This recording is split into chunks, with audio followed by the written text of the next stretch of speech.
sa Pinasarap. Susuyurin natin ang Quiapo para makipagsiksikan sa pilahan. Dito si Pedro, lapit ka para makakuha sa tao.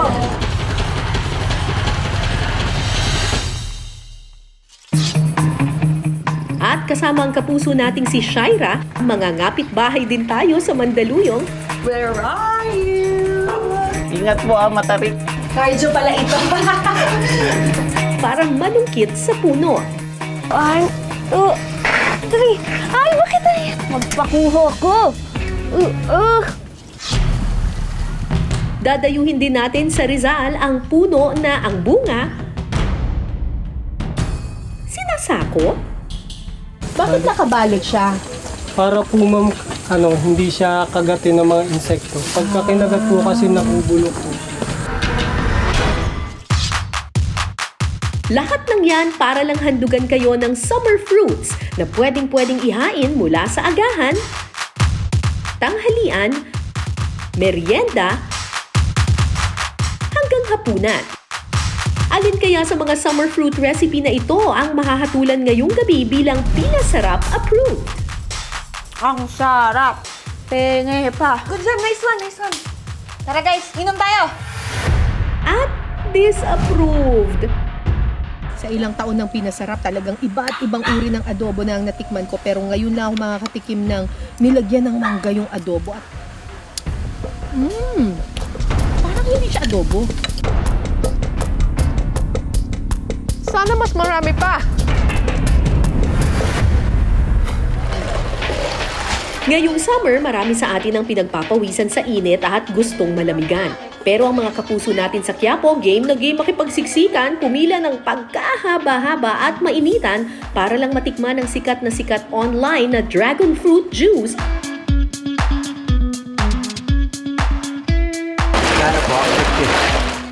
Sa halagang 50 pesos, may refreshing drink ka na. Ma'am, paano niyo po nalaman itong dragon juice dito? Sa FB lang po. Parang sila po yung original. Sa TikTok po.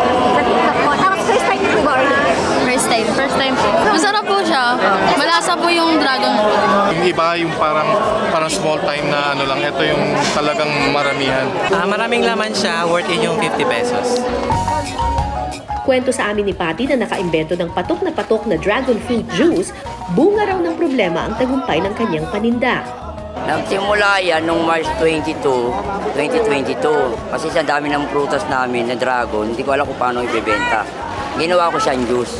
Iba kasi yung original, yung ikaw yung nakaimbento, kahit na hindi mo may iwasan magkaroon ng kompetensya, kalaban. Ang ano lang dyan, yung pinakatipla mo, yung pa rin, huwag mong baguhin. Saka huwag ka na magtaas ng presyo. Kasi pag nagtaas ka pa ng presyo, hindi na kaya ng masa eh.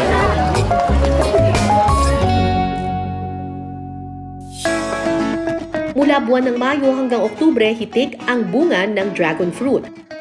Kaya ito rin ang mga buwan na dagsa ang mga customer sa tindahan ni Patty. Ang kanyang dragon fruit juice sa Quiapo kumikita ng 10 hanggang 15,000 piso kada araw. Kaya walang dudang ang palamig na ito, Pinasarap approved.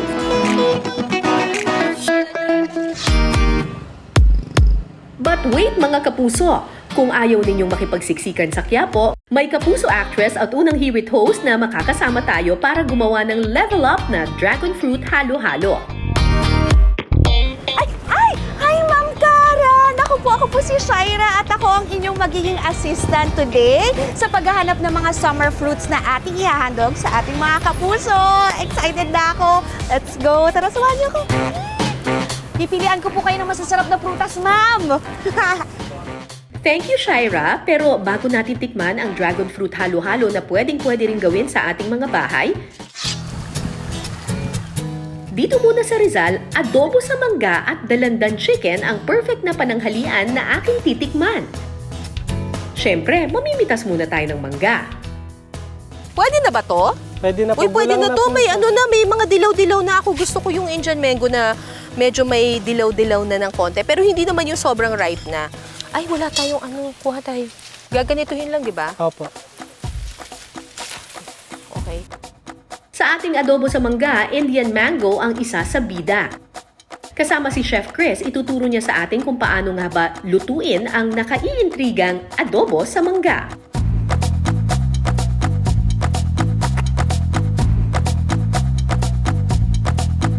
Kasama ko dito si Chef Chris. Hi, Hello Chef po. Chris. Si Chef Chris, ang version niya ng adobo, may mangga. Yes. May mangga. Yes, actually, dalawang mangga po gagamitin Dalawa natin. pang mangga. Sa paggawa ng adobo sa mangga, kinakailangan daw ng hinog na manggang kalabaw na gagawing puree. At syempre, Indian mango.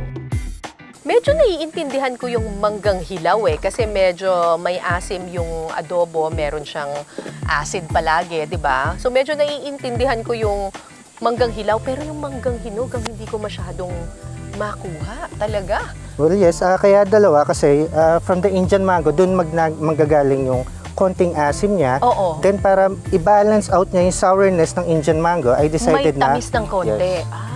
So, equal siya. Una munang sinangkot siya ni Chef Chris ang kasim o ang pork shoulder. So, habang binabrown natin siya, it's time to season yung every element ng ating dish. So, Okay. put some salt. Then, it's also time to add yung ating pamintang buo. At saka laurel. Laurel. Pwede na rin natin ilagay yung ating bawang. Pero Bawang. I'll just slice this in half. Kapag unti-unti nang naluluto ang kasim, sunod na ilalagay ang ripe mango puree. Kakaiba to kasi usually ako pag nagluluto ng adobo, ang una ko suka. Lulutuin ko yung suka, pero ito mangga muna. Yes. Yan. So, ang ganda ng kulay niya. So, medyo dilaw na adobo. Okay. Haluin lang po natin. Pag tinitingnan mo siya ngayon, iisipin mo, ano yung niluluto niya? Mukhang hindi naman adobo. Tatakpan ito para mas lumambot ang kasim. Palalambutin natin siya, ha? Yes. Hindi sa suka. Okay. Eh di ang manunuot na lasa dun sa karne, lasang mangga. Yes po. Hindi lasang suka na may toyo. Oh, kakaiba itong adobo na to. Yan. At kapag malambot na, saka isunod ang suka at Indian mango. Gaano karami po yan? Kalahating pisngi po ang ilalagay ko. Then yung kalahati is for garnish natin.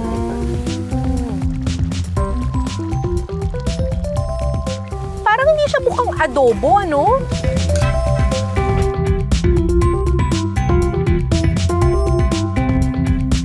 Adobo sa mangga. First time ko makakatikim nito.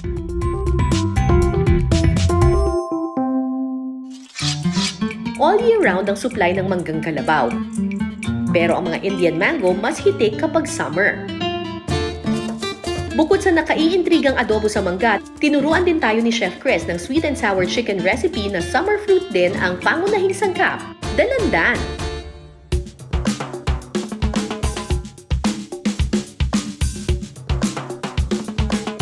So, init lang natin yung ating Mantika. kawali. Habang hinihintay natin na uminit siya, ito na yung ating chicken breast fillet na dinice ko. Tinimplahan ni Chef Chris ang chicken breast ng asin at paminta. Sa kanya inilagay ang bidang sangkap na dalandan. Ang prutas na ito mas marami tuwing Mayo hanggang Hunyo. So, let's just toss. Then, lagyan natin ng cornstarch. Sunod na ipiprito ang manok.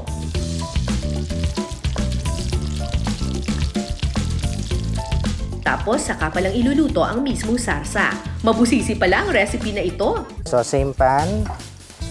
Deglaze lang natin ng konting water. Yan, para makuha natin yung brown bits of flavor dun sa ilalim ng ating pan.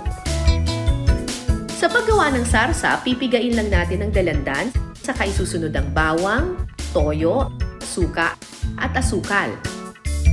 So remember, kailangan makuha mo muna yung tamang lasa bago mo siya lalagyan ng slurry. And then, saka Ayan! natin lagay yung ating... Bell pepper. So, ito na yung chicken na pinirito natin kanina. Lalagay na natin at ito to sa ating sauce.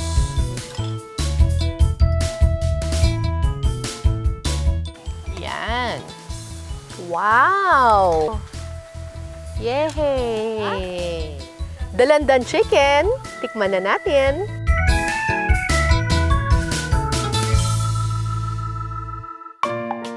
sa ating tanghalian, sabay nating husgahan ang adobo sa mangga at dalandan chicken. Okay, tikman na natin itong dalandan chicken. Very tender yung chicken. Actually, ang sarap ng sauce. Sana mas marami pa. Naku, pag gagawin niyo po itong recipe na to, dagdagan niyo po yung sauce. Panalo yung sauce. Mas gusto ko siya kaysa sa sweet and sour, yung sauce niya. Mas subtle yung asim niya. Perfect sa kanin to. Sa ilang taon ng pinasarap, talagang iba at ibang uri ng adobo na ang natikman ko. Pero ngayon lang ako makakatikim ng nilagyan ng mangga yung adobo. At hindi lang isang mangga ha, 2 uri ng mangga. Hinog at saka hilaw. Siyempre, nalagyan ko na Indian lemon. Parang hindi siya adobo. Mas nangingibabaw yung lasa ng maasim-asim na manamis-namis na mangga. More than yung suka at saka yung alat. It's really an interesting twist to adobo. Very innovative. Kakaiba siya. Actually, mas masarap siya kaysa sa orange chicken. Mas masarap yung flavor ng dalandan kumpara sa orange. I just wish there was more sauce.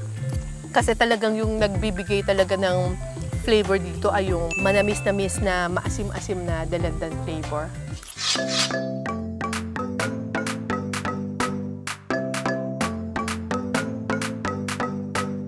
Hey guys! I'm sure nagtataka kayo kung bakit ako naglalakad dito sa kalye. Kasi may gusto kong hanapin. Gusto ko hanapin yung bahay ni Arnold. Balita ko kasi gumagawa siya ng kaimito spread at kaimito shake.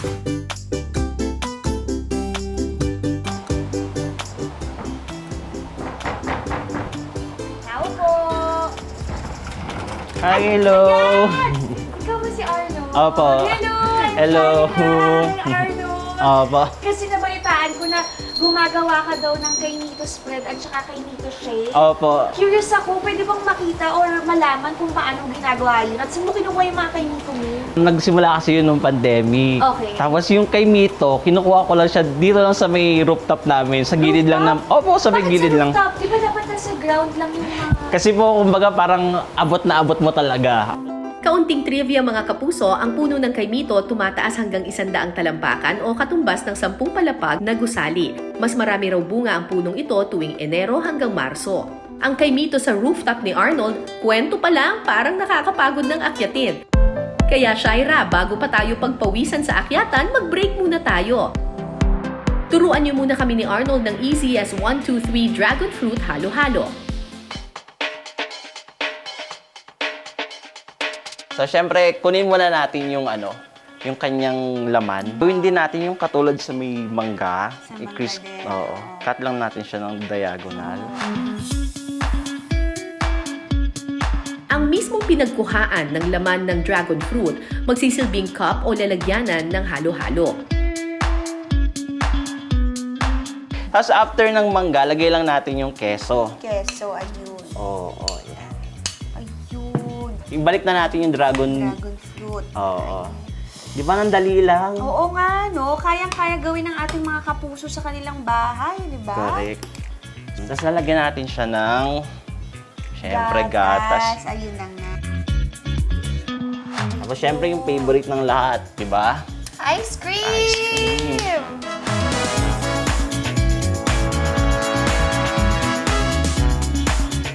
At ito na nga yung ating dragon fruit halo-halo.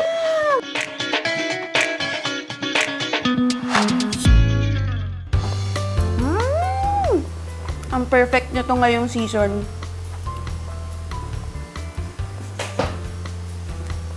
Sunod-sunod yung subo ko. Ang sarap. Nagko-complement yung mga prutas, yung cheese, tsaka yung ice cream, yung dragon fruit. Ang sarap. Manamis-namis siya. Pero hindi sobrang strong yung pagkatamis niya. So, ang perfect, I swear.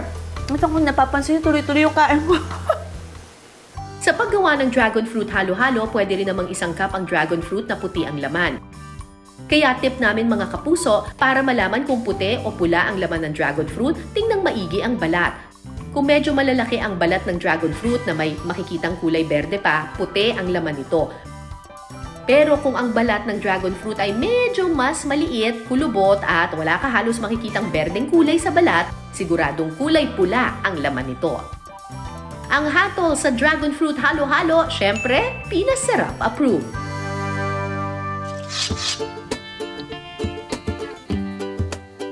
Sa Palaya Farm sa Rizal, meron kaming natagpo ang puno na ang bunga tila matinding sikreto dahil nakasako. Ang mga sako kasi na ito may lamang mga langka na maaaring anihin hindi para gawing sahog sa palamig kundi para raw gawing ulam.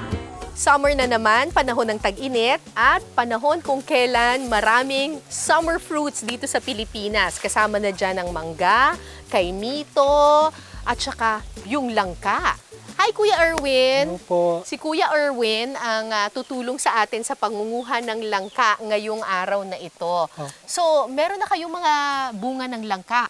Meron na. Oo. So, alin ang pipitatsin natin ngayon? Yung sakto na po ma'am nagugulay. Bakit nakabalot siya? Para po ma'am hindi siya kagatin ng mga insekto. Pagka kinagat po kasi nabubulok po siya. Okay, so yung isang buwan pa lang na bunga ng langka, pwede na yun para panggulay. So, hilaw Opo. pa yun. Sa pagpili ng langka na gugulayin, dapat daw sakto lang ang laki. Kung masyado kasing bubot o maliit ang langkang makukuha, magiging mapakla ang lasa ng gugulayin nating langka.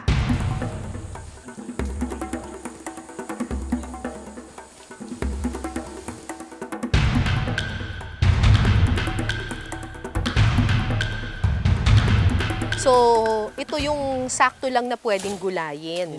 Siyempre, kapag mas hinog na siya, mas pa malaking-malaki talaga yung langka na ito. Pero ito, saktong-sakto lang para gulayin yung langka. Mula Marso hanggang Mayo, mas hitik ang bunga ng langka. Kaya perfect sa summer ang ating healthy langka, sisig. Pero bago yan, balikan muna natin ang kapuso nating si Shaira. Sa Mandaluyong, binisita ni Shaira ang kapuso nating si Arnold na may puno raw ng kaimito sa rooftop. Dito po tayo. Okay, ay, akyat tayo kasi Ah. third floor. Opo. Ay, cardio pala ito. Ayan, nandito na tayo sa rooftop. Ay, at ito na nga ang inyong kaimito. Oo. Okay, o sige, game. So, paano mangunguha tayo? Gagamit tayo nito. Sige, Ito yung panungkit namin. So, paano ba malalaman kung alin ba ang hinog sa hindi? Pag hinog na siya, kulay purple siya. Purple or violet. Try natin Ay, Diyos ko po! Ano ba yan? Nakakagigil! Ayun na! Oo nga, no! Ayun na! Sorry! Ayun na! Ihilahin. Ayan. First time ko manunungkit ng kaimito. Ba't hindi siya sumushoot? Kaya ko to. Magpakuho ko! Ayun na yun! Nakuha ko na! Sige. Nakakuha ko! So, mission complete. We have 7 kaimitos.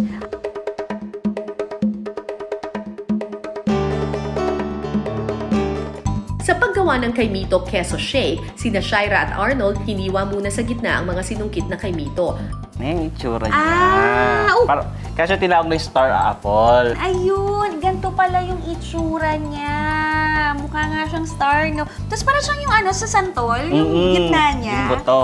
Pero teka, si Shaira parang kanina pa titig na titig sa ating kaimito Anong lasa niya? Pwede titikman ko, Sure, sige. ha? Kasi di ba sa santol, may ganito rin.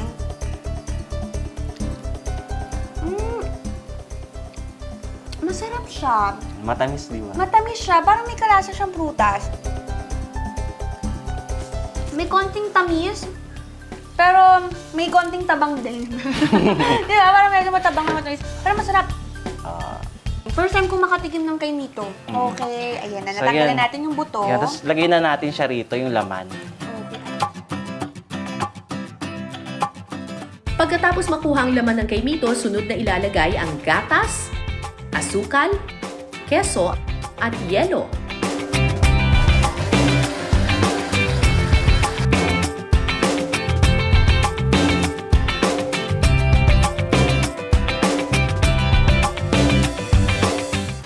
Dan.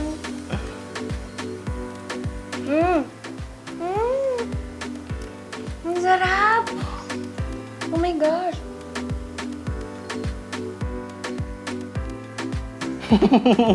I'm speechless. Hindi ko in-expect na ganito yung lasa niya. I swear.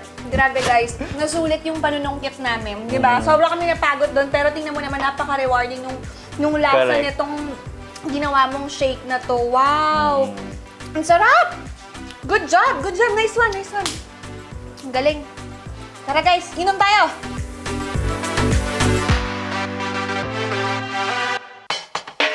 Bukod sa kaimito queso shake, ang mga kaimito pwede rin daw gawing pancake. Sige nga, paano yan?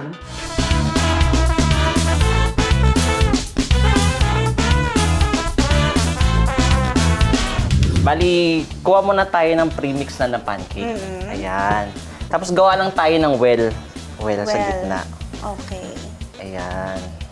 Ayun. Tapos buhos lang natin yung mga ingredients na nandito sa harapan natin. Katulad Ano yan? nitong 3/4 cup na water, 1 medium size na egg, 2 tablespoon na mantika. Pagkatapos, Tapos haluin lang natin siya. Ayan, mix lang natin siya. So, kailangan natin ng kaimito puree. Okay. Ayan. Paano ba gawin yung kaimito puree? Yung kaimito meat, i-blender lang natin. Okay. 2 tablespoon ng honey. Tapos halo-halo lang natin siya hanggang mag-combine. Ganoon lang siya kadali para makagawa lang tayo ng sauce. ano? Very interesting siya. Pagkatapos mahalo ng kaimito puree sa pancake mix, ready na sina Shaira at Arnold gumawa ng kaimito pancake. Dito na tayo sa exciting part. Mas nakakainggan nyo na lalong magluto. Pero mga ganito lang. Sige ako, try ko Sige. naman. Pero ako gusto ko sa pancake yung mga bite size lang.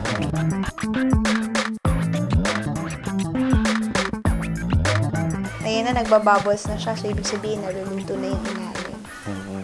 Pwede na ba to? Ayan, pwede na yan. Pwede na. Ayun, hindi siya dumikit. 1, 2, 3. Ah! Nasira ako! Binato ko. Oh my God, sorry. Sorry na.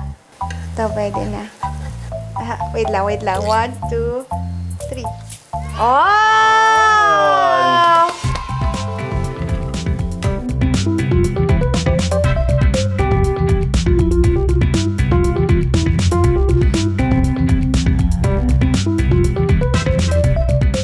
At eto na ang ating kainito pancakes! Yee! Kain na, guys!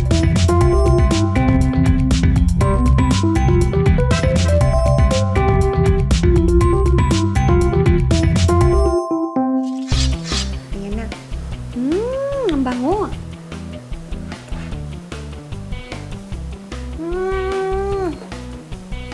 Oh my gosh! Ang galing. Nakakatuwa si Arnold, naisip niya ba itong ilagay? Parang, ako hindi ko maiisip na gawing isama siya sa pancake, pero siya naisip niya, wow, nakakatuwa. Makakalahati ko na yun. Yung ginawa ko, pero promise, ang sarap! Ang sarap! Naku, ligwak ang diet. Guys, kain tayo. Sorry. Tuloy-tuloy yung kain ko kasi sobrang na-appreciate ko siya. Ma'am Cara, ang masasabi ko lang, etong kainito pancakes ni Arnold, pinasarap, approve! Kasama ulit si Chef Chris ang putok-batok na recipe magiging healthy. Dahil ang ating lulutuin ngayong gabi, langka sisig.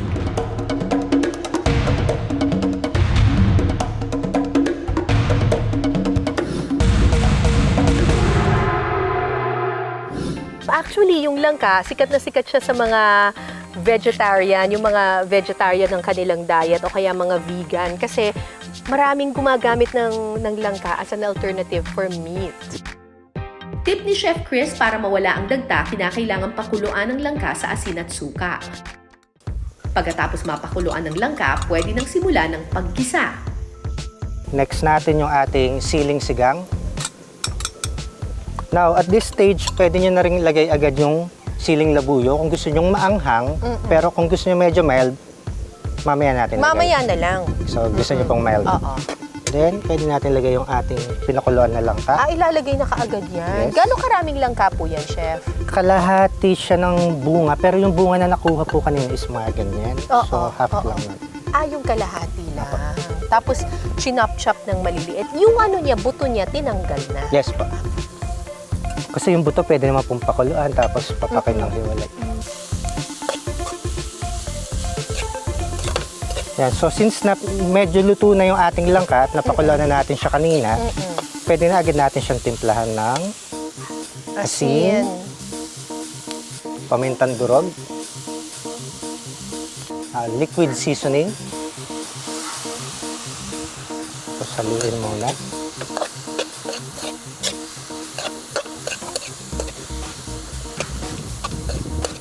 Tapos, since nasisig to, kailangan natin siya ng asim. So, pipigaan natin ng kalamansi.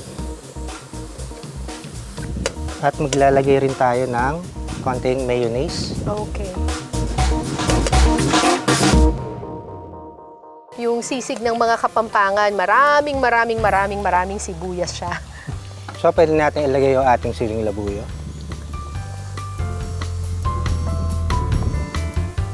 Okay, so Okay ganun na. lang siya kabilis.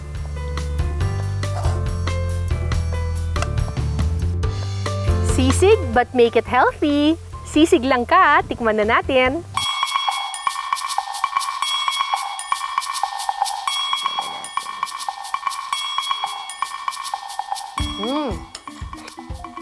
Wow! Anghang! May sipa Ang anghang niya. Pero yung flavor niya, masarap. Lasang sisig. Masarap siya. Maanghang lang talaga. Pero yung flavor ng sisig, kuhang-kuha niya. Pero ito, very healthy. So, guilt-free. Ang nakakagising na linamnam ng healthy langka sisig, syempre, Pinasarap approved. Summer fruits na hindi lang panghimagas, pwedeng-pwede ring ulam. Perfect sa kanin to. Wow! Very innovative. Hanggang sa susunod nating salo-salo mga kapuso, as usual, kami ang taya sa hapunan. Ako po si Cara David at ito ang Pinasarap. Napakamalikahain talaga ng mga Pilipino.